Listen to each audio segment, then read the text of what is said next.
Right, so hello everyone, and welcome to the third lecture of our information visualization series. This one is called Design Basics. It's one of the more content-packed lectures, so I hope that we'll be able to get through everything. So without further ado, let's roll. So today, after we've had our intro to the discipline of information visualization, and we know some perception and cognition basics, we can start building a systematic way to design visualizations. Before we start doing that, though, there is one caveat of InfoVis, and that is that InfoVis isn't an exactly computable discipline. That means that there are no verifiable global optima. There are still rules and good practices, but we cannot tackle InfoVis from the optimization perspective. So there will always be this part which is opinions and how your viewers see your visualization. But we're going to go over the rules and good practices, and hopefully you'll learn the rules before you start breaking them. But sometimes it's necessary, as you will see from a couple of plots in this lecture. So the ingredients of InfoVis. So what are the key ingredients of a successful visualization? Personally, I believe that one of the most useful frameworks of thinking for that is the so-called Trifecta Checkup, which is actually a blog post by Kaiser Fang from Junk Charts. Junk Charts, by the way, is a blog critiquing bad visualizations constructively with very solid theoretical background. I can recommend the interested student to visit it. So it's not meant to mock people or to just put their work down, but they show visualizations and they show why elements of them are bad. So it might be a nice teaching experience. But the Trifecta Checkup is useful both as a formalized way to think about your design and an evaluation framework, which is quite unique. So what is it? Fang says that there are three main ingredients for good visualization. First is question or Q. Basically, what question does your visualization answer, and is it well posed and interesting? And does your visualization answer the question you have posed well? D is data. So is the data that you have selected relevant, well processed, and also sufficient for the questions you're trying to answer? And V is the visual itself. So does the visualization proper represent the data in a clear and concise manner to answer the question? So we have this QDV, and we will be classifying plots according to these three criteria. So and basically the categorization is based on what the visualizations are lacking, because it originated from Junk Charts, so that's a critique blog. So they're focusing on that. So the perfect thing we can achieve is the so-called trifecta visualization. Interesting question, great data to support it, and a good visualization. An example they give themselves are these dialect maps by Joshua Katz. So you see that this is not a visualization that is overwhelming and doesn't seem too complex, but that's not the point, right? What you want to see, so this visualization shows how various people in the United States call soft drinks, if it's soda, pop, or Coke. And so it's a fun casual question, so that's good. The data is evidently sufficient, so he has some quite nice coverage of the United States, and the visualization is sound. It's a map which is properly colored. The gradient is concentration of people saying this or saying this particular word. So a simple visualization, but this is a nice example of a thing that works. And then we're going to go systematically over all the other variants. So starting with the type Q, good data, effective presentation, but poor, unclear, or unengaging objective. So an example of this given is this visualization of the average amount of liquor consumed by a person of drinking age. So it's a sound visualization. They have done some things right. They didn't put it on the map so as to introduce clutter, and but it's kind of unclear, why do we need to know this, right? So just showing your data is not an interesting cue. So yeah, it's a nice data set, let's show it. Doesn't really answer many questions. So yeah, nice visualization, but what is its purpose, you know? Further going, we have the devisualization. I mean, we're just going to go through this systematically. There's hardly going to be much surprise in the following slides. We have type D means we have an interesting question and a sound visualization, but the data fail to answer the question or are downright misleading. So what we have here is this is an interesting one. So type D is basically an example of a visualization done right. So they have followed all the visualization rules, but the visualization still fails to deliver in sometimes very sneaky ways. So this is a new style visualization that is analyzing costs for Americans, and here we have where the costs have risen and where the costs have dropped, and we see that college tuition and fees has increased, childcare and nursery, and so on and so on. So you'll see, great, what's wrong with that? Until you notice that in televisions, it goes below 100%. So this is a percent-based y-axis. So what? So televisions are for free now. And only then you notice that in this kind of small clause that it's change in prices relative to a 23% increase in prices for all items 2005 to 2014. You know, so that's a very confusing index of an index. So the data is kind of misleading. So we don't really know how to work with this information. So we cannot. So the data is flawed in this regard. Another favorite example of mine. I couldn't get the original visualization, so I made one myself. Is this plot of the average temperature of Earth across the decades? It gives this nice point, manipulated point, that there is no climate change, except when you notice that the temperature is actually in Kelvin and not degrees Celsius. So I have actually seen this used as an argument against climate change. So in my opinion, quite ridiculous. But if you look at it, this is kind of devious, right? From the standpoint of visualization, not much is wrong there, right? So you have your time axis, you have your temperature axis, which is on a scale that is scientifically correct. So Kelvin is a valid scale, but you are manipulating the issue. So type D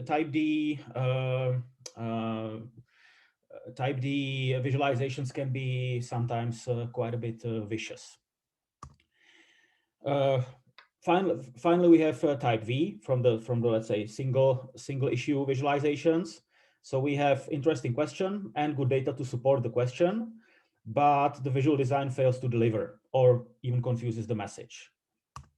So this is a nice example. So this deals with the volume of ice in the Arctic seas in thousands of cubic kilometers.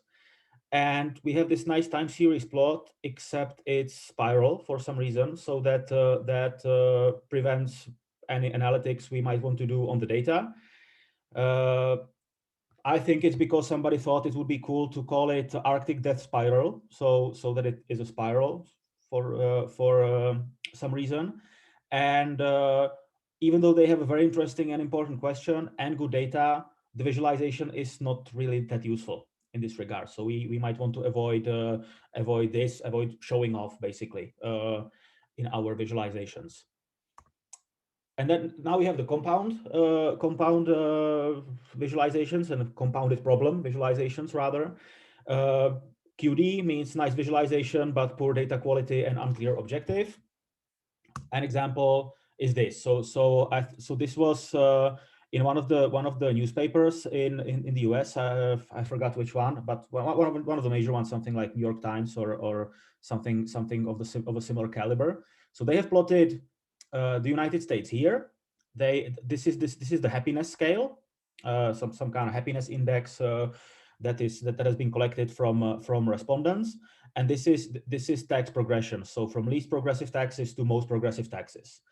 So the question they're posing is that people that have more progressive taxes are happier than the United States, but if you actually look at the plot, it doesn't seem to be the connection, right? So what you would want is you would want something like a linear trend, but what you see here is that that there are only a couple of countries supporting the point, but many of them are more progressive but less happy. So whilst the question is interesting, so it's interesting to ask that question, you're kind of shooting yourself in the leg by saying that you have answered the question by showing a visualization that points seems to be pointing to the contrary.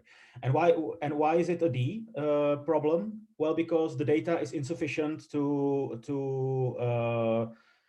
support this. So they have some kind of happiness index, which is again an index of a certain methodology, and this is a very serious question, right? So the conclusion might be right. Maybe there is more happiness in more progressive text states, but we don't have the data to see it. So hence this is a QD visualization, regardless of your political or societal views, basically.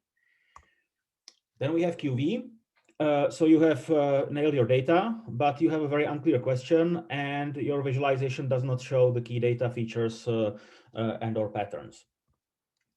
So this is so this plot here. What we have is we have a plot of calls to this city emergency hotline in New York. It's called 311, and we have our hour in the day on the x-axis in this kind of, let's say, very flashy format, but it's fine. This is kind of understandable. That's not the problem. And we have the volume of an area chart, the volume of calls that we receive. And the problem with this is that we don't really see anything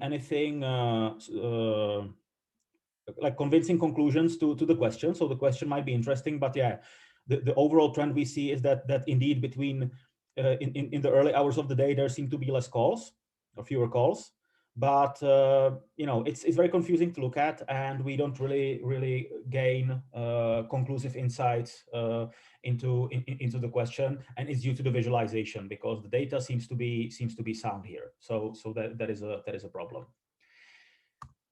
And finally, from the two type visualizations, we have the DV visualizations that we have an interesting question, but that's all. We don't have very good data, and we have poor visual execution. So here we have a nice interesting question. So if you split the earnings by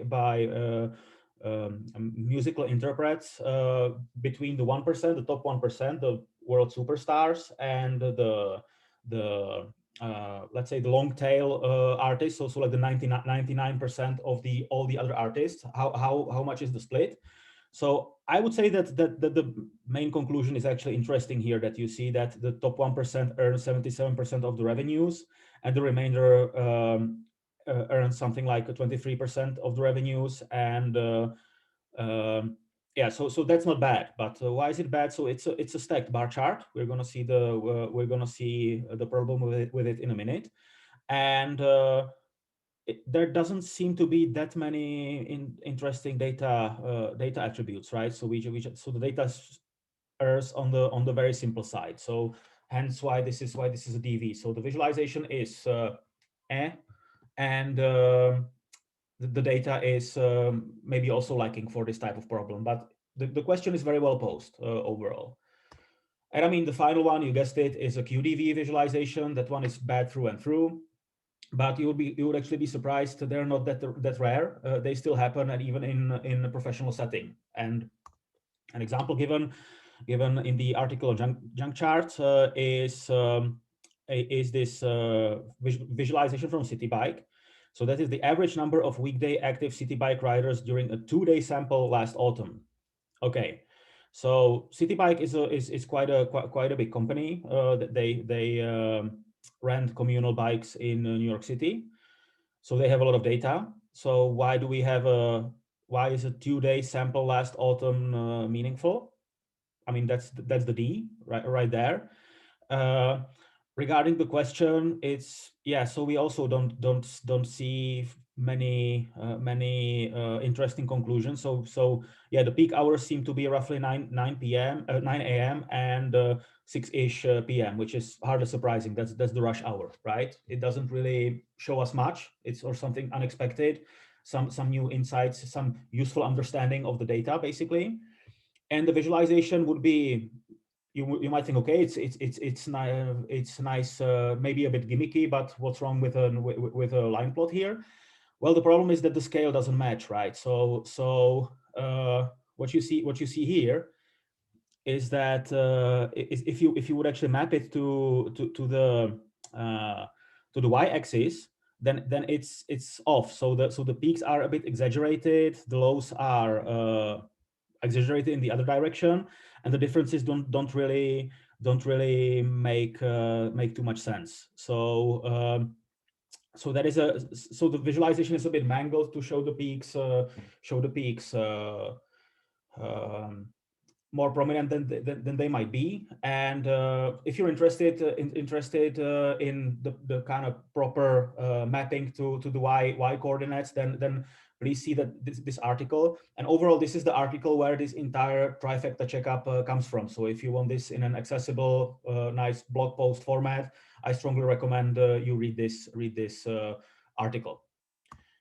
But anyway, with the three components now, if we generalize a bit, so the question Q, the problem is that there is no way to measure objective interestingness. Your viewers are people; they have subjective opinions, and it's perfectly fine that something might be interesting to one person, but not that interesting to the other. What you want to try and avoid is that your purpose is this is a kind of a cool data set, let's just show it, because that doesn't answer any questions, as we have seen in the case of the alcohol consumption plot. To make your question more interesting, you want it to make as general scope as possible. So to explain a certain phenomenon in its entirety, or as in an as general kind of level of granularity as you can achieve. But be sure not to overclaim, because that's a QD type error, or even manipulate, which is a QDV error, because that's just a useless visualization. So that's what we have seen. What we have seen, for example, with the taxes and happiness data. That was exactly an example of overclaiming. So if your data and visualization only like sort of answer the original question, you can consider reducing its scope. So going from general to more specific, and like saying that, okay, it only applies to a certain subset.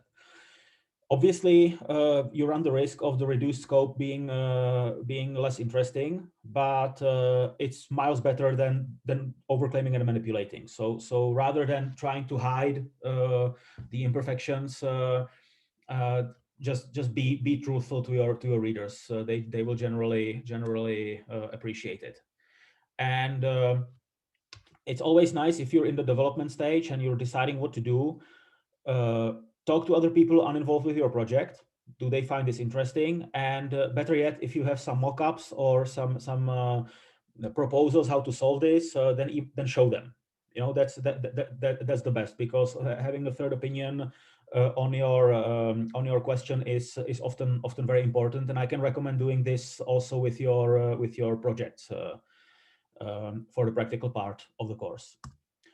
Regarding data, so we unfortunately do not have the time to rigorously treat data collection and processing topics. So here you're going to have to adhere to the data science knowledge you acquired in other courses. But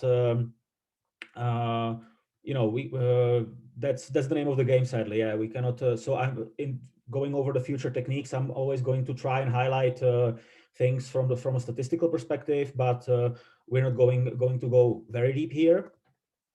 And unsurprisingly, pretty much the rest of this lecture, and to an extent the entire course, is mostly focused on the V part, basically. So yeah, going to so okay. So now we have the QDV scheme, or the trifecta checkup, and again, before we start designing, there's one more thing. You always have to design with a clear purpose. So that's the queue, but not only the queue, but also like thinking about who is your viewer, who is your audience. Are you going to sell the visualization? Are you going to just show it? Is it casual? Um, these are all important design questions to ask first. And the Trifecta Checkup is very strongly recommended. Well, not only as recommended as, okay, learn this because it's going to be in the exam probably, but it's really one of the few frameworks useful at all stages of design, before you start, when designing, and verification at the end. It's simple enough. So that's always very good. It's not very laborious. It's an intellectual exercise you can do with your coffee on your break or something like that. Okay, so now we're gonna build a bit upon the some of the topics we have talked about in the introduction lecture, now from a bit more systematic perspectives. So we're going to go quickly over our basic plots. So those are the default plots that you can select for your data. And starting with the bar charts, we have touched on this in the intro lecture. They are very good for showing values for a small number of categories. So it's always useful if your x-axis in this sorry, in the horizontal plot, I always mix these two up. So basically in the column chart, these should be categories, and in a bar chart they should be on the y-axis should be categories. Sorry, this was super confusing. So make sure that you're plotting over categories basically. If you have ordinal plus variables, then you might want to use a line chart. It's very good if your number of categories is smaller than 10, because otherwise the chart is going to become very long. And if you need more, then low tens at most is still fine. It's a bit longish, but beyond tens it really gets out of hand. If you have 250 categories, then bar chart might not be the great idea. And both horizontal and vertical bar charts are fine. And spreadsheet tools use this terminology where what you see here on the left is the column chart. This is a bar chart. But if you call this a bar chart, in general terms, it's not wrong. So use whatever you prefer. So how about the stacked bar charts, right? So I mean, I have telegraphed this a bit with one of the examples in the Trifecta Checkup being bad because it was a stacked bar chart. Yeah, 3 more minutes. 2 more minutes, perfect. Then so what's the problem with that? Well, the problem is that if stacked bar charts are static, it's very difficult to compare values beyond those on the bottom. So with this teal colored, it's fine because you can compare the bars, but comparing the yellow ones is already a bit difficult because of the varying baseline. So interaction can help with this. So you can hover to rearrange. So for instance, I would put my cursor here, click, and these would get dropped to the bottom. So I can again compare them. But if you're in this kind of situation, especially when your x variable is not a category, right? That's time. What we have here.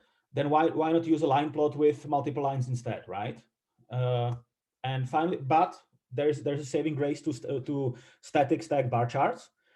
They're very good for partial data. Again, there's an interesting article on junk charts where they have plotted the COVID data, but all these bars were this grayish color. So it looked that in January 2021, there's been a massive drop in cases. But what was the case is actually they only plotted the first 38% of the month.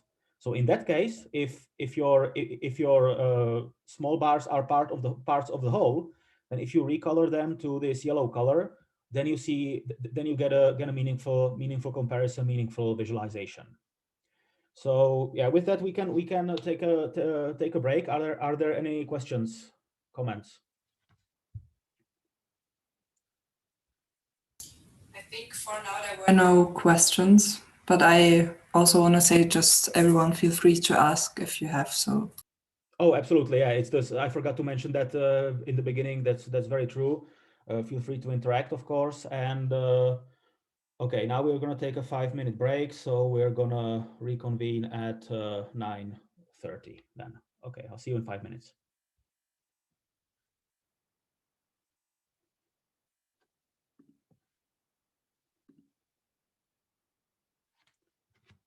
Okay, so let's resume. So we have started talking about basic charts. So let's keep going. We have started with the bar chart. Now we can progress towards line graphs. And again, as has been said before, line graphs are your go-to when you want to plot quantitative variables over an ordinal interval or ratio variables, and especially if you have time series, the convention is to plot them plot them as a line graph. That has been quite simple. So regarding pie or donut charts, again, we already had this in the intro, but now in a more systematic manner. Always you ask why not a bar chart instead. And now because we have seen in the perception and cognition what things work and what things don't. Humans do compare lengths better than areas. So it's our recommendation to use pie or donut charts only if your data sums to a whole. So if you have percentages, and it's mostly useful if you have imbalanced values and you want to convey dominance or lack of dominance of categories. So if you would have a pie chart of where one of 4 variables, all roughly around 25%, then and it would be meaningful to really discern the difference between 25%, 27%, and 23%. Then a pie chart might not be such a good idea. So they are useful. They are definitely not forbidden, but always ask yourself if you wouldn't see your message better in a bar chart. That's my recommendation. Now, if we move on to basically plotting data points, or to start thinking about visualization in a more general sense, we have the scatter plot, right? So scatter plot, you have your 2 axes and you plot your data points on those 2 axes. Simple as that. They are great for statistical analysis because you can see trends and correlations in those plots. And if you want to go further with stats, then you might want to consider a box plot or a box and whisker plot. It's a synonym. So they are very useful. They are not naturally intuitive to untrained audience. So here what we have is the plot of the iris data set. Some of you that have been doing something in machine learning, even tutorials, might be familiar with the iris data set. It's a nice tutorial data set. And you have 3 classes of iris flowers: setosa, versicolor, and virginica. And one of their attributes is sepal length in millimeters, and each of the box plots is one of the populations. So all versicolor irises. So the red line here is the median. I mean, I actually have I have an explanatory slide here. So the center line in the box is the median. The box proper goes from covers the interquartile range. So it goes from the 25th percentile to the 75th percentile, or first quartile to the third quartile. The whisker always extends from the end of the box to the maximum, which often is the maximum is Q3 plus one and a half of the interquartile range. And that's your extent of your distribution of most of your data plots. And the points beyond that are the outliers, so values with exceptionally large or low values. And the whisker on the bottom side or on the minimal side of the distribution is constructed analogously to the top, except you go minus 1.5 interquartile range from Q1 to achieve your minimum. There is one caveat to box plots. The whisker boundaries do not really have universal meaning. So sometimes it's as indicated on the previous slide, so plus minus 1.5 interquartile range. I have also seen plots where it's the 5th or the 95th percentile, and there might be other standards. So do make sure that your audience knows the standard that you actually use. Now that we're on the statistics wave, what you sometimes might want to do is you want to statistically solidify your message if your values are averages and you don't want to use a box plot, or you cannot use the box plot for some reason. Then in these cases, you can add whiskers to your other plots, such as a bar chart or a line graph, and the whiskers always mean standard deviation. So if the crust mold growth average is 28, then you can add a standard deviation to further solidify the message how your statistical population behaves. Same for a line graph. If you have a line graph, you can also alternatively use what is called confidence bands to display standard deviation. So always, so your band around your plot is indeed the standard deviation range, plus and minus from the average, or from the mean value rather. It's better to put it that way. Right. So we did like this brief summary of plots.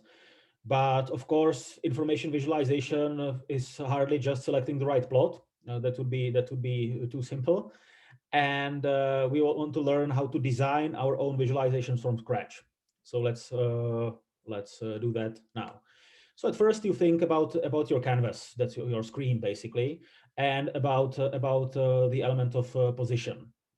So you start with reserving the display space, and you start placing elements with it.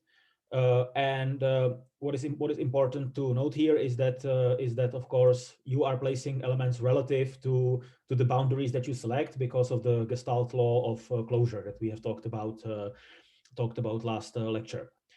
And you of course select the right scale for the job. So it can be linear, logarithmic, or even another. If you can, always use linear, basically. The other scales, we have actually there were already some questions about this on Discord.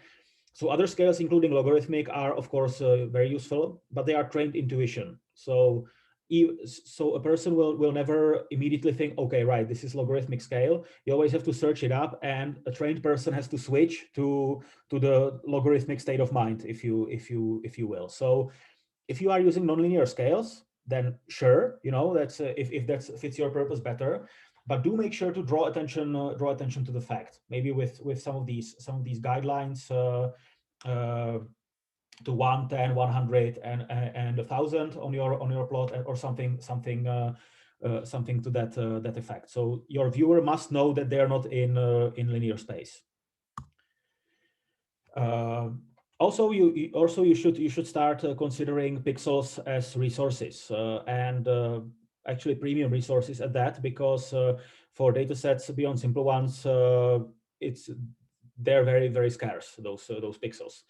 Because even if you consider a completely jam-packed visualization of that you would actually use 1 pixel for one data item, then if you have a 1920 times 1080 screen, then that's only roughly 2 million, slightly over 2 million data instances, which is not a large data set contemporarily. So we have larger data sets than that, and of course the visualization would leave something to be desired, of course. So you are severely bottlenecked by the screen space available, and of course we cannot use all of pixels, because if you recall last lecture, and then we have the less is more rule, which is true, and you will see that all the techniques we're going to go over in the rest of the lecture are gonna have this principle baked in one way or another. We also need to think about the cognitive load on the user, things like Gestalt rule of figure and ground, et cetera, et cetera. But even though our resources are scarce, we need to convey our message without overlap and clutter. So how do we go about that? Well, you can start with designing your glyphs right. So the glyphs are the basic elements that we visualize. You can also call them marks or shapes, basically. So those will be all those points, lines, areas, volumes, and their composition that you see on the screen. I mean, a bar in a bar chart is a glyph as well. Different glyphs naturally map to categorical variables. So you're going to use I don't know, a circle for one category, triangle for another, and so on and so on. Whenever you're designing glyphs, you should consider them independent of other variables. So always design a glyph for strictly the purpose that you want to, and don't correlate it, with something else. So make sure to say, okay, a shape means one category. It's kind of an obvious rule, but it's good to put it there explicitly. And of course, with your glyph design, you aim for visual discriminability and simplicity, because that's exactly what we discussed when you were talking about the Hindu Arabic numerals, right? So there we have 10 glyphs, the digits, and they are very discernible, and they are simple to draw. So that's exactly what you want with your glyph, because then otherwise your viewers are going to be focusing on the design of the glyph itself, or let's say the artistic properties of the glyph, rather than on the data behind it. And in the basic sense, so now we're talking about drawing some shapes. Glyphs plus position equals visualization in the basic sense. So reiterating the point here. This is, if you actually recall our last lecture, so you want to make use of pre-attention, so that the user sees something without thinking hard about it. Then we have had exactly that. So we have had the glyph design plus position. So like spatial arrangement, that's position, plus how your data looks like. That's what is a useful pre-attentive compounding, basically, that you can map multiple dimensions into the same plot and still succeed in conveying your message very quickly and intuitively. So this is the basic recipe. You design your glyphs, you design the positioning rules, and you have your visualization. That's pretty much it. I mean, it's not that simple, but the core is indeed this. Speaking of things you can use, we have covered most in the last lecture. So recall the section, especially about the pop-out effects, like what works, what doesn't. Here we have a bit of an extended points about this. So one thing that we have encountered is what we have called size, right? So size can mean length, area, or even volume, depending on how many dimensions you have available. And as we have also discussed before, in the case of pie charts, the ease of readability and comparisons is also in that order. So length is easier to read than area or compare, and that is easier than volume. Size, of course, maps naturally to interval and ratio variables. It's entirely unsuitable for categorical variables, because that would imply that there is an ordering, that there is a larger category in its semantic sense than the other. And for ordinal variables, it can be used, but only if your cardinality is low. So if you would have the 3 ski-piste difficulties, then you might be fine with size. But if you would have an ordering of 360 categories, then ordinal variables, then ordinal values rather, then then it would be a problem. Size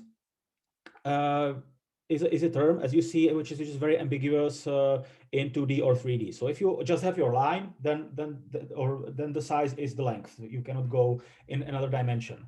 But once you're in 2D, so you can have a bar with fixed with a fixed width and varying height, or you can scale the rectangle to a larger area, right? And in 3D you add volume to that.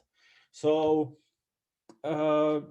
it's a very ambiguous term, and what you need to remember is actually the first point. There is actually a reason why bar charts rarely extend in width, and they only extend in height. Basically, that's exactly the reason. Length is the simplest to use. Then we have the color, right? So the choice of your color palette is always very important.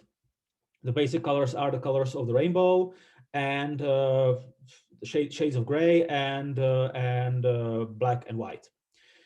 If you use this very palette, then you might score very high on contrast, but imagine a visualization looking like that, right? It's too much in your face, and it's a bit of a clownish design feeling wise.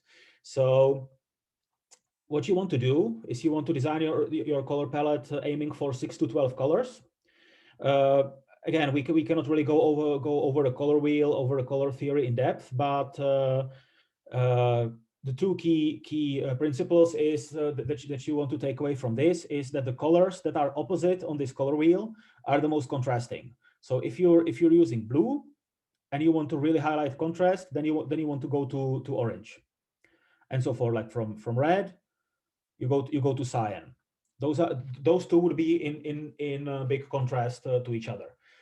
And also you want to consider the cool and warm nature of your colors. It evokes different feelings, right? So you know, you have seen it sometimes. Sometimes warm can feel a bit more homey, but also more alerting to an extent.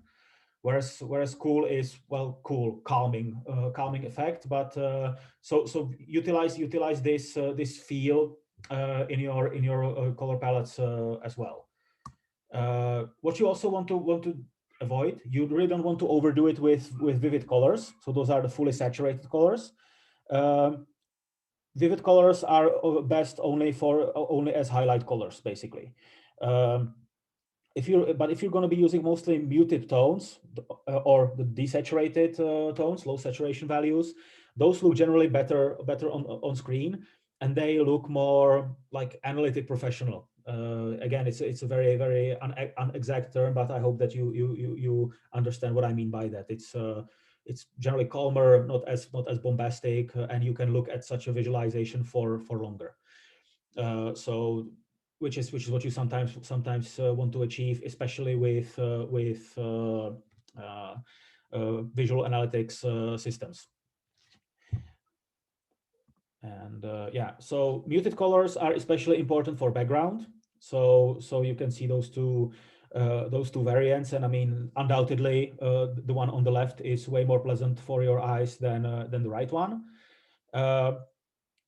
On the first level, you might think that this contradicts the Gestalt law of figure and ground, basically, because this is highly contrasting. So that's what we want, right?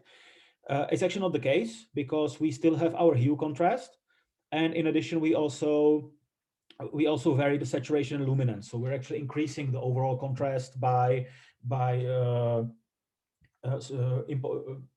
basically having a bright color in the foreground and a muted color in the background. If you want to show detailed information, you might want to go for sufficient luminance contrast. I mean, always think that there's a reason that we have white papers and black text. I mean, beyond historical and manufacturing reasons, this is there's a reason for that. Basically, it's the biggest luminance contrast you might imagine, pretty much, and it just reads well. And I mean, this point is clear if you have a very colorful background, or if you're especially if you're visualizing image data sets and you need to show some text overlay on your images. Always use white text with a strong black outline, because regardless of your background, that one will always be readable. So, recommendation for multimedia fans here. And I mean, overall, it's the simplest thing is of course we're not gonna you know, you never design a color palette manually these days. You can use a color blender online. There are many of those. You know, choose your favorite one. personally, I like color hexa. That one is rather comprehensive.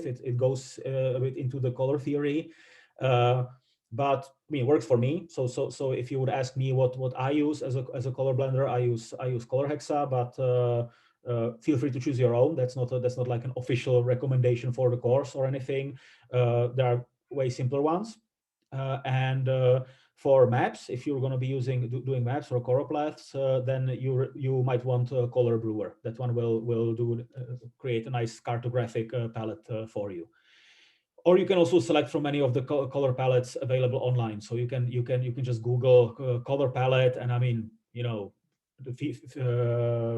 your favorite color or some kind of feeling that you want this to be evocative of, and you can just Google your own color palette. This has been done a lot of times before, basically.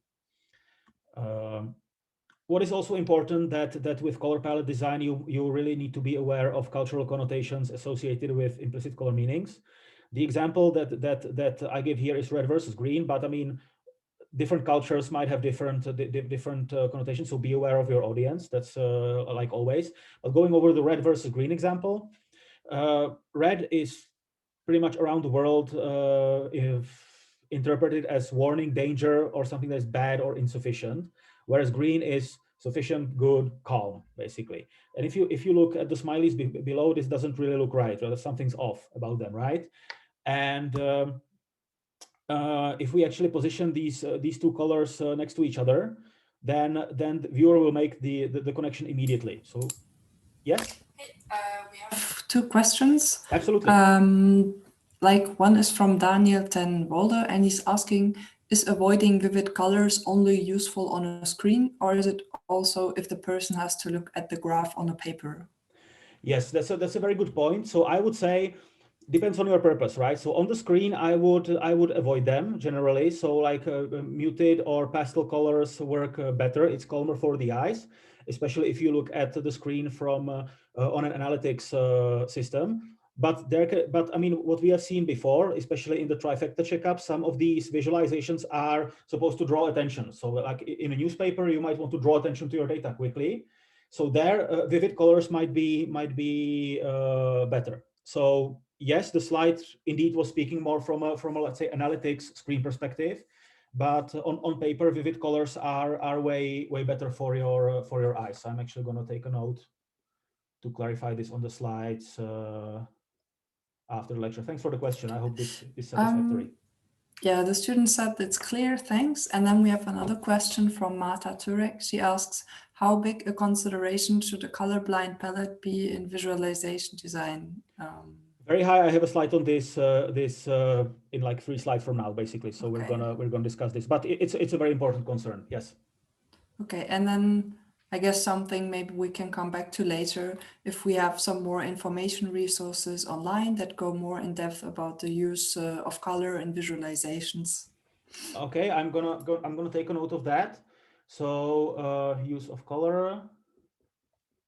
I'm gonna curate some of my favorite pieces on that, and I'm gonna recommend something in the form of optional reading, basically. So yes, I can try to find something, and you know, we can absolutely add this. Yes, good suggestion. Okay. Yeah, thanks. That's it for now. Okay, fine. So coming back to the cultural connotations of color palettes.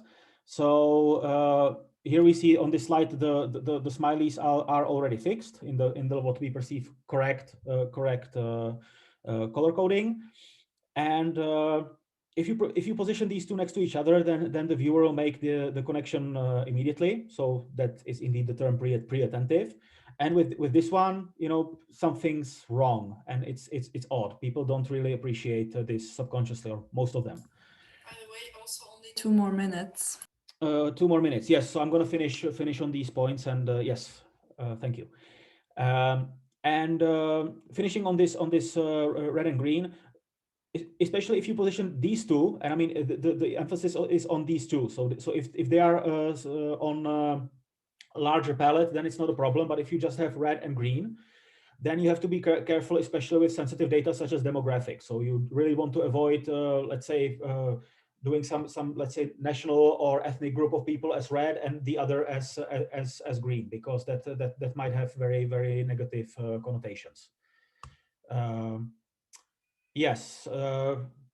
Maybe like one last point. So if you're using colors, if you're mapping colors to values, to interval or ratio variables, for one variable, please use one color hue gradient. You see maps like these a lot, basically, and they're very difficult to process, because with the rainbow palette, it's difficult for you to make comparisons. So how greener is this compared to this blue? Then this is oranger to this yellow greenish, right? So you cannot make comparisons like that. It only enables you to see, okay, where roughly on the scale we're at. But if you have one color, then your cognitive process is greatly enhanced, because you can see the degrees of difference in the lightness, basically, of the same hue. One exception: in some cases, two colors are okay, especially if there's a clear and universally understood value threshold that separates the two. So an example of that is a temperature plot where 0 degrees is the border between red and blue. But I'm gonna stop with this, and we're gonna reconvene in 5 minutes. So that is that should be at 10. See you in 5 minutes.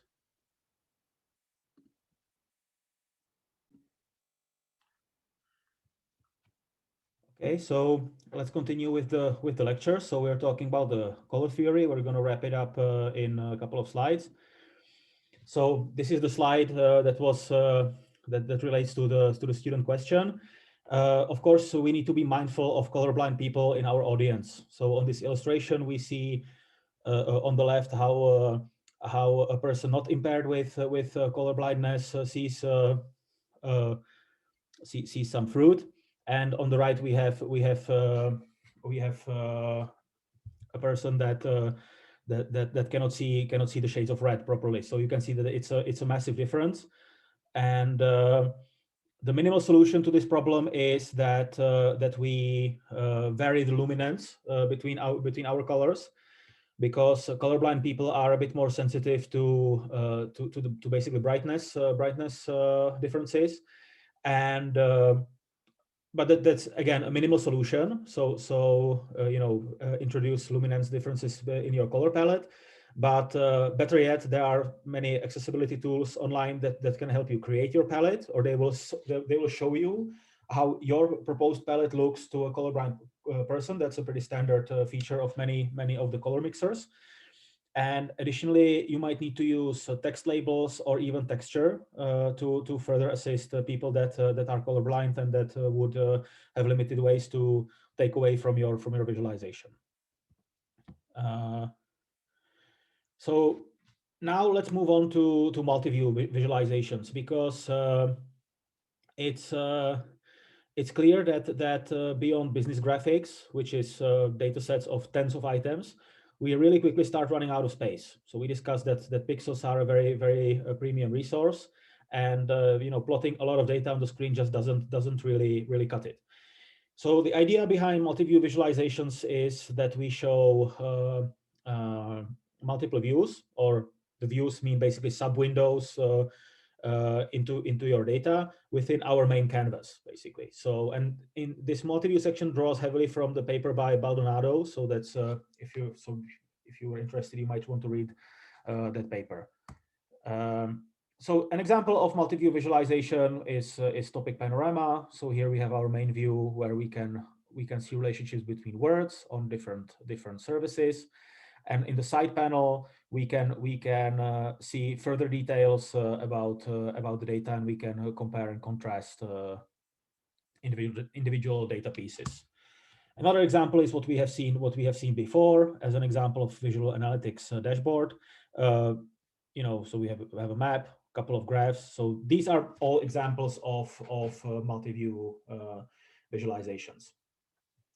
So how do we work with data when it comes to multi-view? There are essentially three main ways to do this. So First, we can construct individual view data sets, basically, so pieces of data shown in individual views as subsets of the main data set. So it can, for example, be a result of filtering. We can alternatively, we can show various levels of aggregation, so essentially different zoom levels of the data. And or we can have it that each view shows an entirely different information. So we have some complex problem, we have lots of data to support it, and we just show different data in different views. So that's like we have seen in the OmniSci example. Of course, there are cognitive costs associated with multi-view visualization.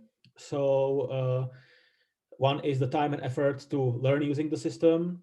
Then we have the load on users' working memory. Also the effort required for comparison and the effort required for context switching. So you might recall the how we were discussing the visual queries that with data scattered all over the screen, you need to kind of look left, right, up, down quickly, which reduces your cognitive throughput, especially because we don't keep scenes in our visual working memory. There are essentially 8 rules of multi-view design that can help you judge your multi-view design, and we're going to go over each one of them with examples. So the first rule is diversity. That's kind of the simple one. So if you have a diversity of data, basically, so attributes, models, user profiles, blah blah blah, then you use multiple views. An example of that is VATLD, which has actually been the best paper at the premier InfoVis conference last year. So here we show image data in one view, distribution information in another view. We can have some kind of aggregate visualization of glyphs that are traffic lights in another, and so forth and so forth. So we have various data in various views. The rule of complementarity says that we want to use multiple views when different views bring out correlations and or disparities. If you can kind of compare and contrast the data better in various views. So what we have already kind of talked about this. So topic panorama. Here you have your main view, relationships between words and or maybe search terms. And here in the side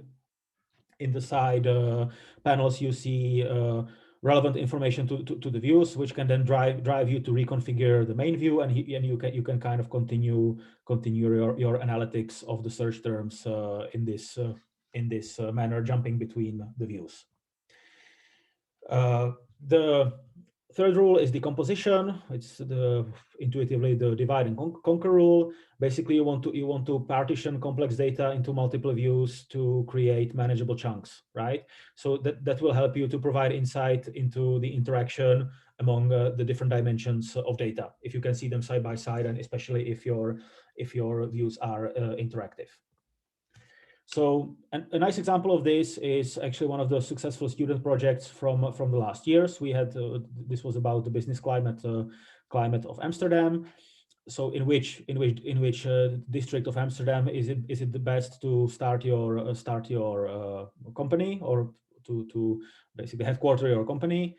And so you have some slides where you can manipulate the importance of various aspects for you, and the main map shows you the best and worst districts for you, and here there is a comparison of scores in a different view. So that's a nice example of decomposition. As I said before, so each of those techniques we're going to go over has the less is more rule baked in naturally. So in the multi-view design, this is called Parsimony, and it basically says use multiple views minimally and only when you need them. So here we have our an example of a image dataset browser by Georgi and the team, actually, where you see that there's only one view, but there is actually a wealth of filters and sliders that you can manipulate meaningfully to drive your search, basically. So you can filter by genre, you can you can adjust luminescence, saturation, hue, and all in one view without overwhelming the user. Another rule is the rule of space-time resources. So what you need to do is you need to balance the spatial and temporal costs of presenting multiple views with the spatial and temporal benefits of using the views. So each view shall be given space appropriate for its purpose. The main view where you see the most complex information should be big, and side information shouldn't occupy much of the space and users time.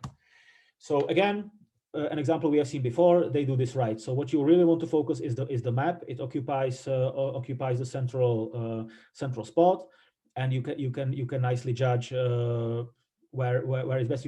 Where is best to start your business. You can maybe see some geographical clusters, and the adjustments are there on the side to help you refine your decision.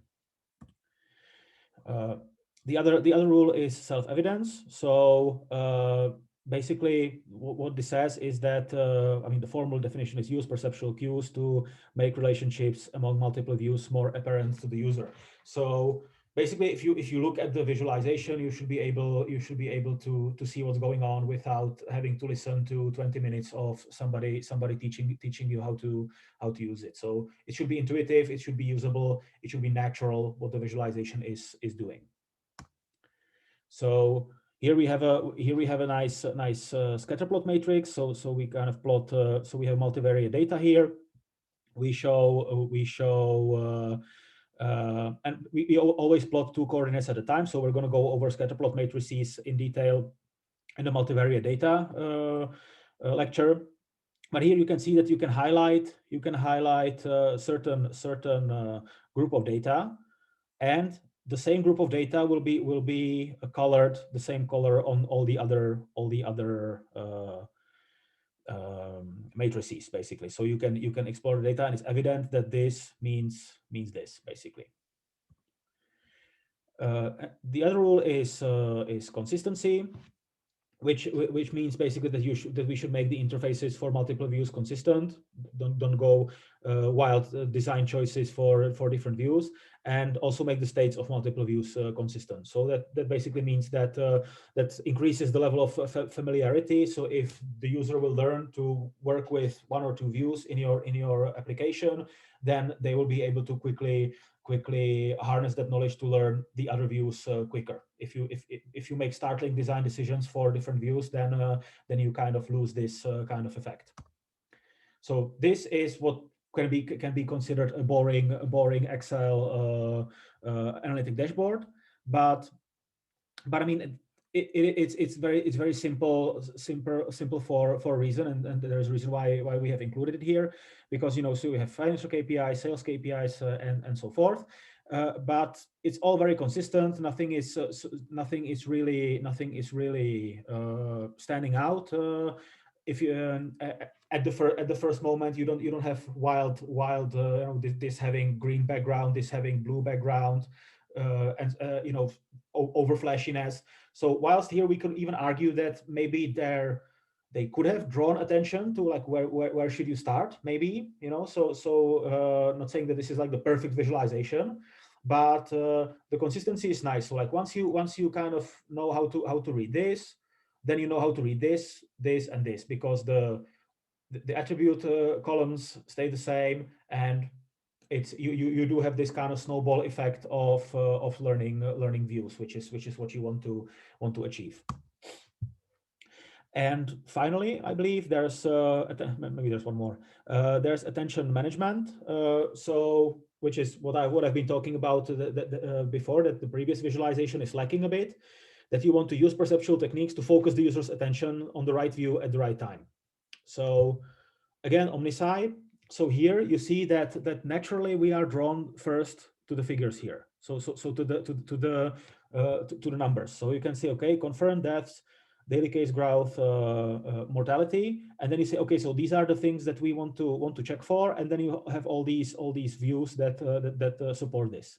Interesting that that this pops out. So the rules of pre-attentive displays display used right because it's on the right side of the plot and on the top. It's not even the biggest view, but it still manages to draw our attention, even though the top left is C data for US states, but we still are naturally drawn here. So this is an interesting case. So those were our 8 rules of multi-view design. So the conclusion to multi-view visualization is that beyond very small data sets, high chances are that you need to go multi-view. If you do, then do consider the cost-benefit trade-off, and also use the 8 rules to assess your visualization. So these 8 rules can help you identify the strong and weak points of your design. Note that very few visualizations get all 8 perfect. You know, so we have seen an example where I have given a visualization as an example of consistency, but the attention management was maybe lacking a bit. So there is a trade-off. So don't think that you have to have all 8 right. And what you're doing is you aim for as many being strong as you can manage, those that are key to your purpose of your visualization, your Q basically, and you should do reasonably well on the others. So of course you want to avoid completely evident failures of taking the design rule on board. But there's a trade-off, so shoot for as many as you need, and think about the purpose of your visualization. But I mean, even with the next problem is clutter, right? So even with multi-view, if you split your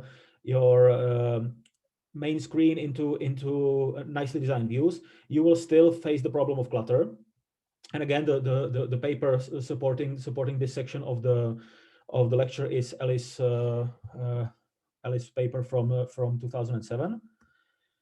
And so how do we go about clutter reduction? So there are three ways basically. One is appearance techniques, which is that you change the way your data items glyphs are presented. I mean, quite surprisingly, appearance techniques in this categorization also includes statistical techniques. So we're going to see that in a minute. There are spatial distortion techniques. So you change the space in which the items are presented, and there's also the temporal techniques. So you change the time when items are presented. Going over the what is considered appearance techniques of clutter reduction. So the first one is sampling. So that's a statistical technique, but this categorization uses kind of folds it under appearance. Basically, appearance means that appearance means that this appears differently. Basically, that's so that's why we have sampling under appearance. So you basically sample your data and you only show the samples. That's as simple as that. What we need to do here is we have to adhere to proper statistics because samples that do not reflect our data distribution are essentially manipulations, which is bad, right? That's what we want to avoid. So if I want to sample 4 points from this data set, then this might be the right way to do it. But if I sample this one, and this one, then I am manipulating quite significantly. The second one is filtering. So we apply a meaningful filter on the data, and better yet, it's best to let the user apply a meaningful filter. So if our lecture on interaction is coming up tomorrow, but filtering is always best if it's done by the user. Like pre-filtering data is sometimes of dubious value. The third trick is to change the size of our glyphs. And here we just need to balance between seeing one element well and all data well, basically. And the fourth is opacity. So if we make our glyphs more translucent, then we might show more and show more meaningfully. Also because of the Gestalt law of continuity. So we are very good in connecting these and seeing that those are actually 5 circles, right? And the fifth, which is closely related to the first, or sampling, is that we employ clustering, which is unsupervised learning, to find our clusters, and we show the cluster representatives. And if we do that, then we kind of reduce this again to, let's say, four points that are in the center of all these four clusters. And yeah, so it's also a statistical technique. So this is very closely related to sampling. Going over spatial distortion. So the first technique is point line displacement, also better known as jitter. So what we do, we add a little jitter, which is a small random noise to our data, and that one will shake up the glyphs on the screen and hopefully make them more visible. Yes, we are introducing noise to the data, so that is certainly a downside. So we need to be mindful of the balance between the, yes, question. There is a question. Absolutely. What if the random sample seems manipulative? Should you still use it, or should we continue sampling until it seems reasonable? I think that was from a bit early. From a bit earlier. Yeah. So here, yeah. So like there are of course multiple methods to sample. Here you basically want to, and again, personally, I would recommend doing clustering. But sampling has been mentioned in the original paper, and we want to keep faithful to the state of the art in InfoVis theory. So sampling is tricky because it's very difficult to do it without manipulations, and also it's very difficult to. I mean, yeah. So it's very difficult to do properly if you don't know the underlying distribution, which is most of the time, right? If you have your data set. So here, I mean, the cleanest technique would be, just sample, try and sample randomly. And of course, if you sample a lot, then do it either in a data set where you know your distribution. So if you know that your data has a normal distribution, say that you're doing a visualization of certain scientific phenomenon which has been shown to have normal distribution or X distribution previously, then you might want to say, okay, so we're sampling adhering to the normal distribution, and this is our visualization for this year or for the next batch of experiments. Then it's fine. Other than that, I would be very careful. Like, you just select a random sample. That can be manipulative. Absolutely, the randomness can introduce manipulation, and you need to. I would inform the user for sure. So sampling is not something I would recommend personally. I basically never do this. In my practice, I always try to do clustering, which has its own problems, right? So you need to if you use k-means, you need to select the k, and so forth. But yeah, it pays to be careful. So I'm aware that this might not be a very definite answer, but sample away if you're aware of the underlying distribution. Otherwise, be very careful. That would be the TLDR response to this, I guess. I hope that it's satisfactory. If there are further questions to be asked.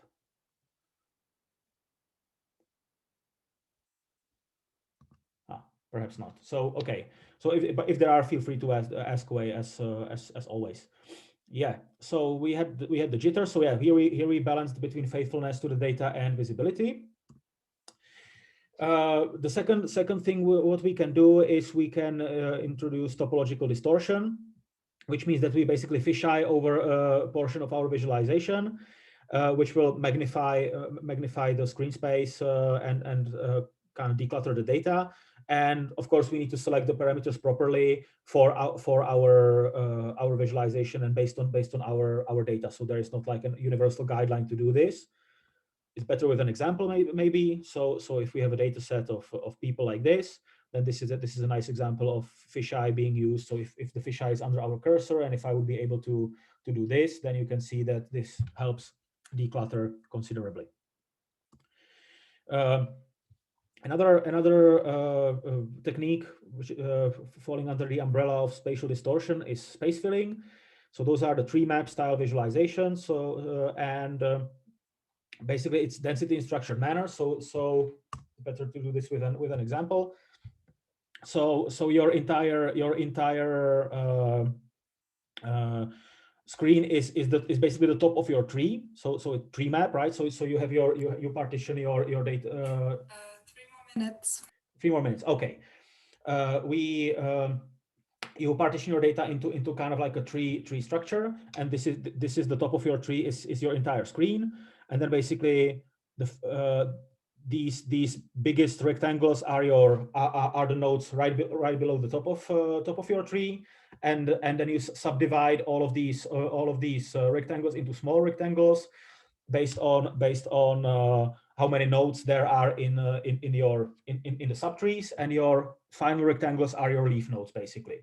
So if you can order your data in a tree map structure, then you might want to use this. This is very screen space efficient. Of course, the area of each of the rectangles is proportional to the proportion of the data covered by that subtree in the entire data set, right? So there's a lot to unpack here.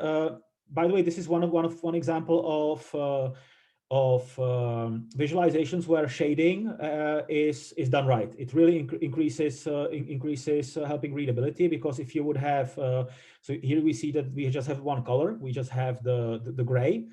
If we had all of these little rectangles being completely flat and using different colors, then it would be way more difficult to read than what we have here. It's an interesting work. It's called Cushion Tree Maps by Jack van Wijk from 1999. So it's a bit of a it's a 90s technique. So hence the use of shading. But I think that this one has actually stood the test of time and is still very interesting and useful. And yeah, let's take a break here, and I'll see you in again in 5 minutes to finish the lecture. See you.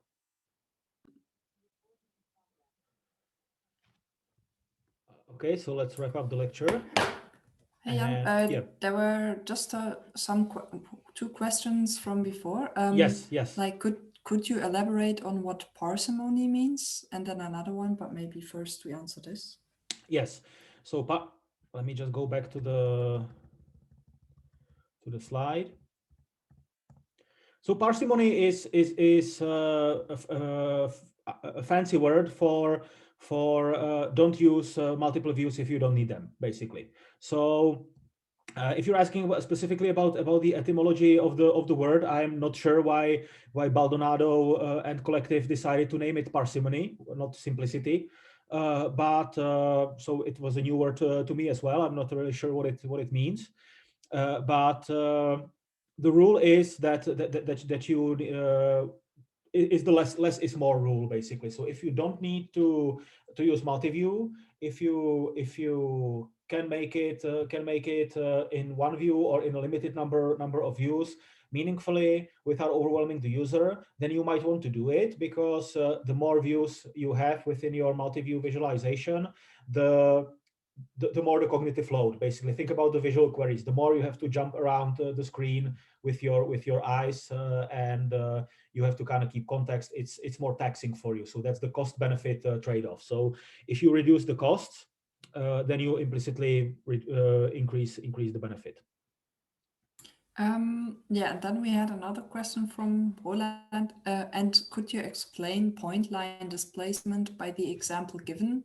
With the jitter, I think of motion. Is that correct? Yeah. So where were we? Yes, point line. Yes. So I should have included an example here. So that's a great question. So basically, so jitter is so the jitter is static, basically. So what you're going to do is basically say, okay, here I have two points of where we have a cluttered data. So to each of them, I'm gonna add a small noise from some random normal distribution centered around here, basically. around the data points that you're basically going to move each of them slightly randomly to a different direction in hope to reduce clutter. Basically, that's all it is.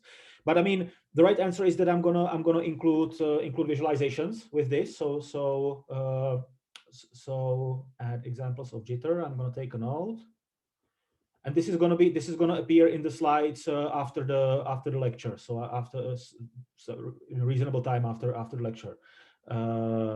But I'm going to update it. So that's the right answer, because it's, I mean, visualization is show don't tell, but because I don't have a ready example right away, I'm going to try and explain.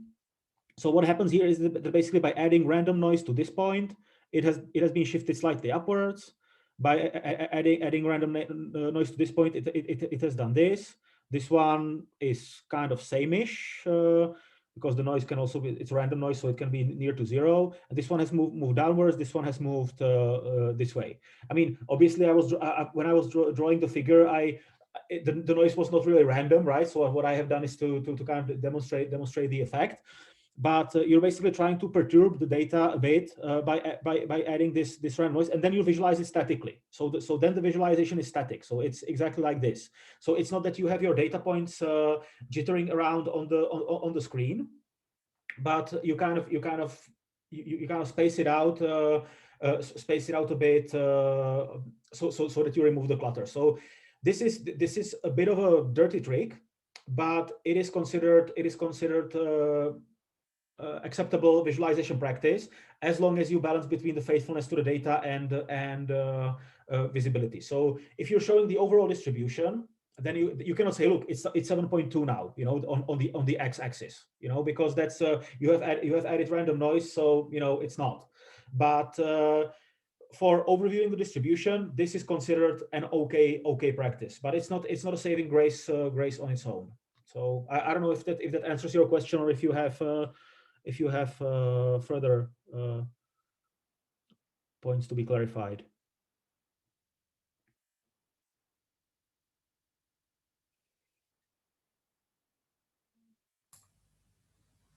He said yes, thanks, it's clear. Okay. We can further talk about it in Discord. So if something comes up later, or you can ask again. So is that all from the questions for now? Yes, for now that's all for the moment. Okay. So that was the space filling. Yeah.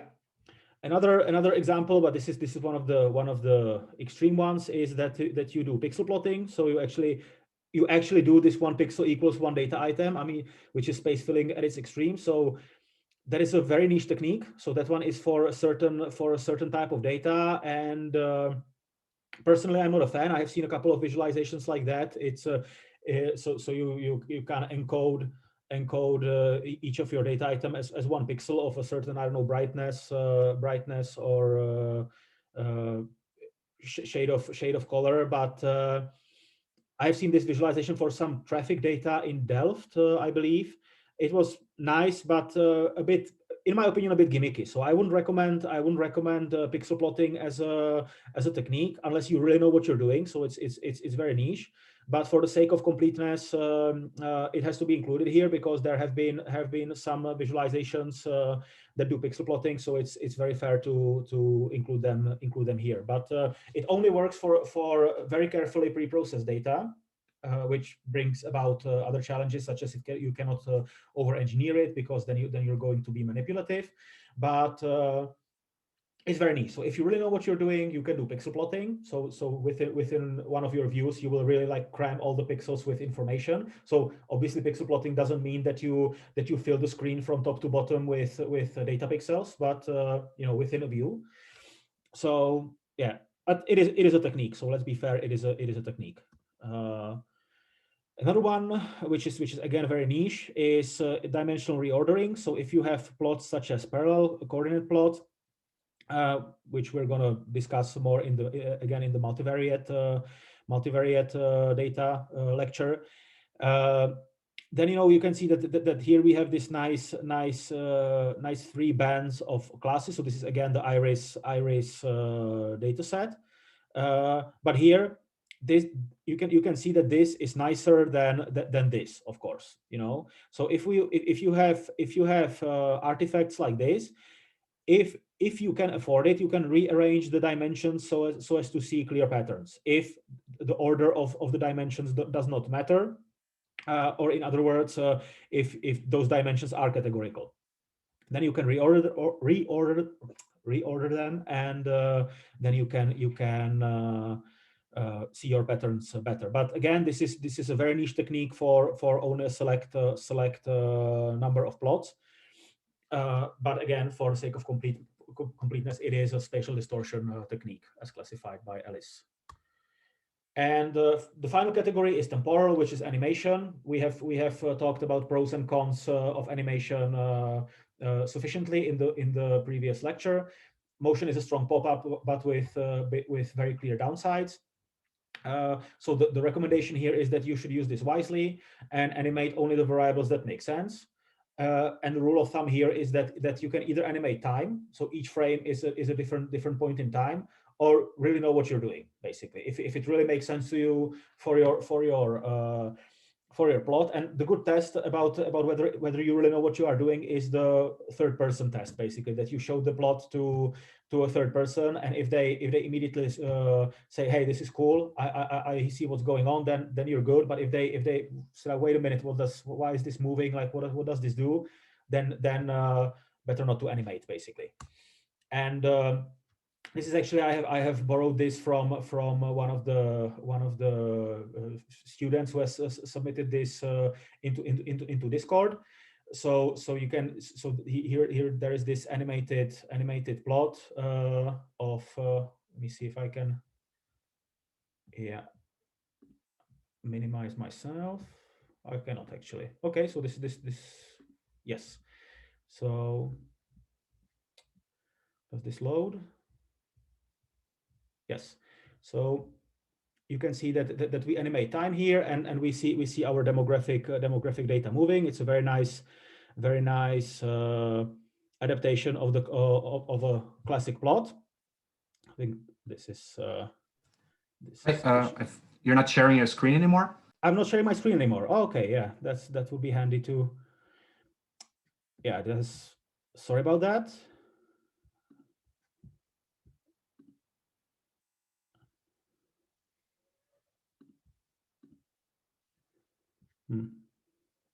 Oh, it popped me up of the. Okay, so maybe I'll leave the demo. I'll leave the demo for you guys. I'm gonna go back to. Are you able to share it now? I'm trying to, yes. So I'm trying to. Now it should be back, right? So. Yes. Yeah, I don't know what happened with the. Yeah, I don't know what happened there, but what I meant to say is that you can access the demo. You can access the demo on the using the link, and oh, and now I'm not full screen anymore. So one more stop sharing, and I'm gonna bear with me for a minute. I'm gonna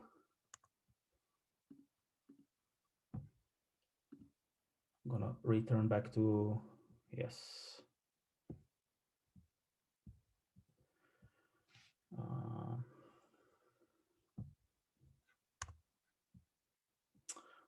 I always do this, and then it's okay. I'm gonna not experiment, and I'm gonna do this in a bit of a, yeah. Sorry about the technical issues.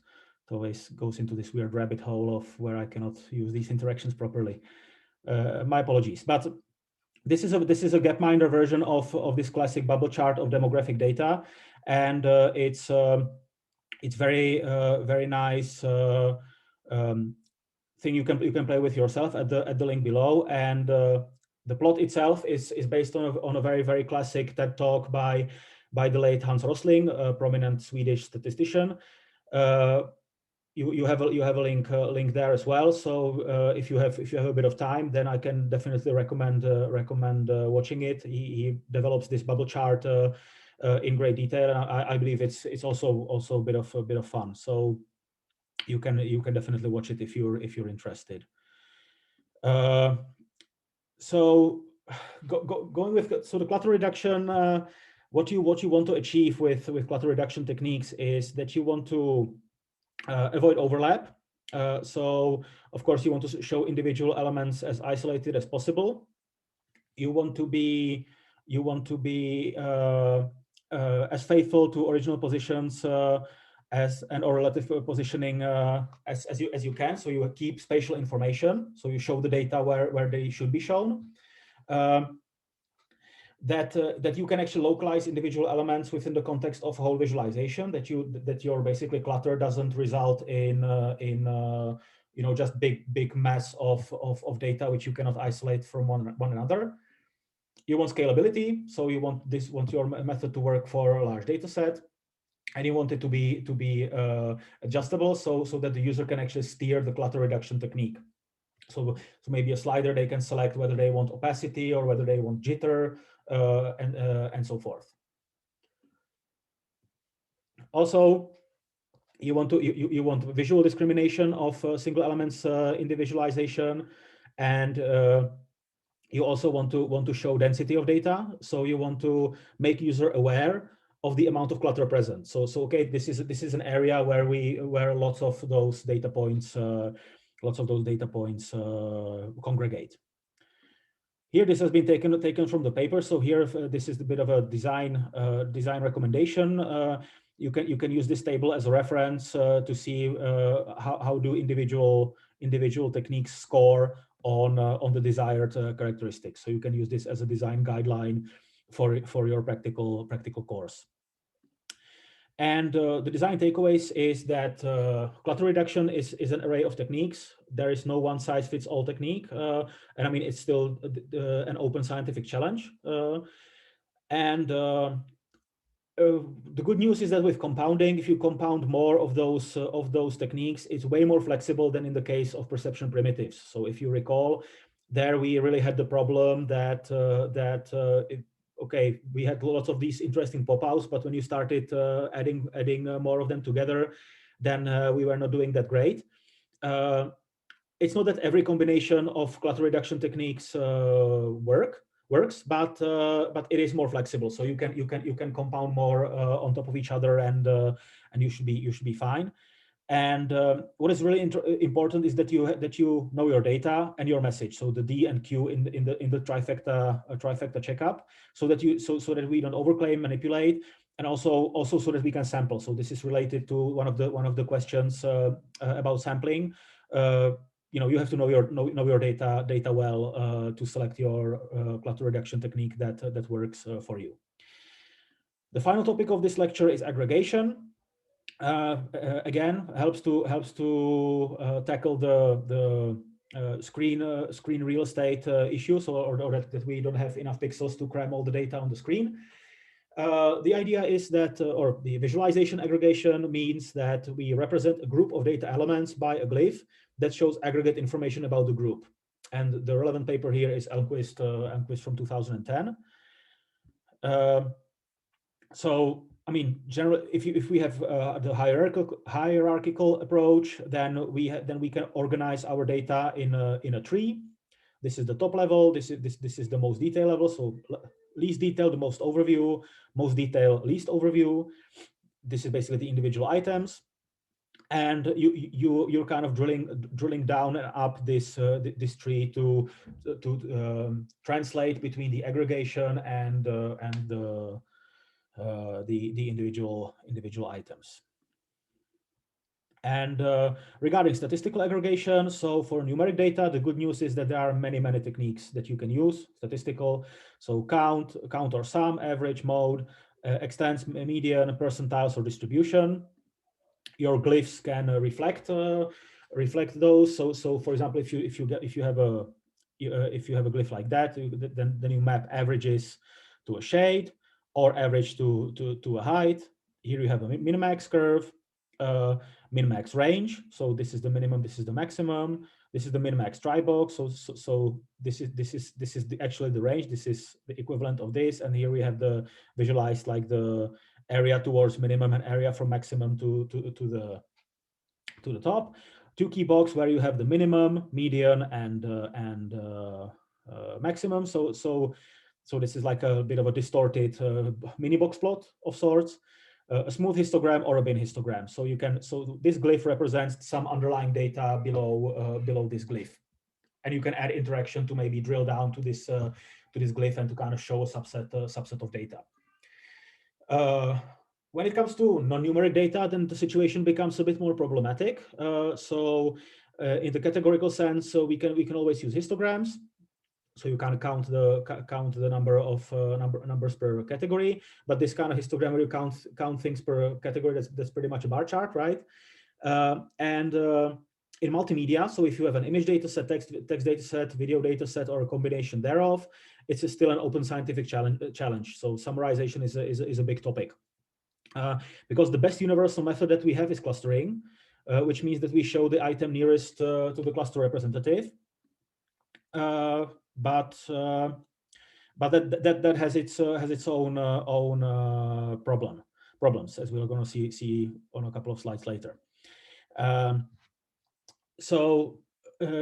of the guidelines that is strongly suggested by Elmquist is that you maintain so-called entity budget. So you maintain like a visual entity budget, or like pixel budget, if you want to simplify it, on screen resources that you spend on rendering hierarchical aggregation. So you only say, I am gonna render max X elements or X items / aggregates at a time, which then helps you that your visualization will have the same visual throughput consistently. And basically, what you also want to achieve is you want your aggregation glyphs or aggregate glyphs to provide a visual summary or information about the underlying data as well. So so you want to show or preview of sorts what is further below in the tree. So then thus indicating whether it's worth exploring. So basically, based on how this glyph looks, the analyst or the user might say, okay, I'm going to select this one to drill down further to, because that helps with filtering the collection as well. And this, by the way, is the true problem with aggregating multimedia by clustering. So I have mentioned that you summarize multimedia by clustering mostly, especially images, videos, but it does not really provide a true visual summary. So for example, if you have 15 pictures taken near the Eiffel Tower, you just select one of them with the Eiffel Tower. That is your summary. But what if you are actually looking for a person on one of the 14 discarded and not the tower, right? Then you're losing information. So that is a problem. I mean, of course, you're always losing some information with aggregation, but if you adhere to the visual summary principle, you're trying to show what's happening below your glyph, basically, then you alleviate this problem tremendously. And the other guideline is visual simplicity. So you want to design visual aggregates to have a very clean, very simple visual appearance, because very elaborate aggregate glyphs really start overwhelming in numbers and not so great numbers. So simple representations, less information, but you can explore many of them side by side meaningfully. So you need to balance this very, very well. And further we have fidelity. So we want to counteract fidelity problems in visual aggregates. That's the formulation from the paper, which means we don't want to introduce data distortion by aggregation. So yes, we are losing information when aggregating. That's inevitable, but we really have to try and avoid mistakes in interpreting the results. So that was for example, our multimedia example from before as well. And again, knowing the data science and knowing your data really helps here, so that you know that you're not really manipulating. Then we have interpretability, which means that you only have to aggregate so much that the aggregation is still correctly interpretable within the visual mapping, which means that if you look at the aggregation, you understand it first, you perceive it, and that you make the correct preliminary conclusions. Now, bear in mind that, of course, because we are losing information by aggregating. Not all the information is present on the glyphs, but you don't want your viewers to make misleading conclusions based on your glyphs. Now, for finally, a couple of examples. So here, this is a protein interaction dataset, so bioinformatics dataset of 100K nodes and 1 million edges. So here we see kind of like aggregate parts of the interaction matrix, and here you have these little glyphs that are indeed showing our histogram of connections between nodes. And another more intuitive example is you can make simple aggregation on a map by simply changing the resolution. So each pixel basically summarizes all the geographical areas below. So you know, that's just a nice more like a graphical trick, but I believe that it illustrates the example interestingly. So to conclude, this has been, I'm aware this has been a very content-packed lecture of maybe sometimes disjoint topics, but it's important that you have all this information before you start designing your practical projects. The main thing is you always have to design visualizations with a purpose.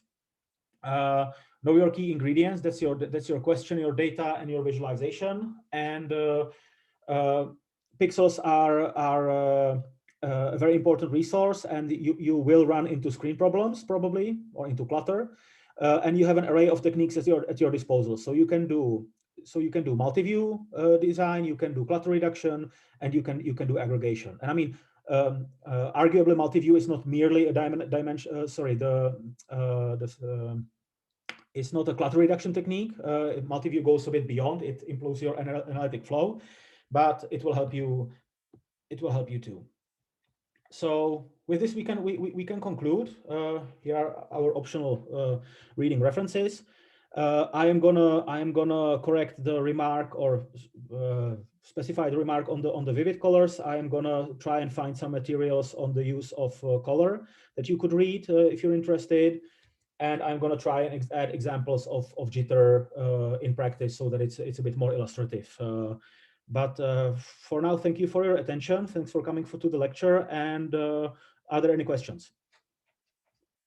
There's one larger question, but it's better to be answered on Discord, I think. Okay. And also, yeah, this is more an organizational question.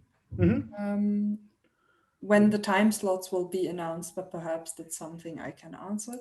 I think it's then best to just check out the Discord chat to answer the remaining questions there.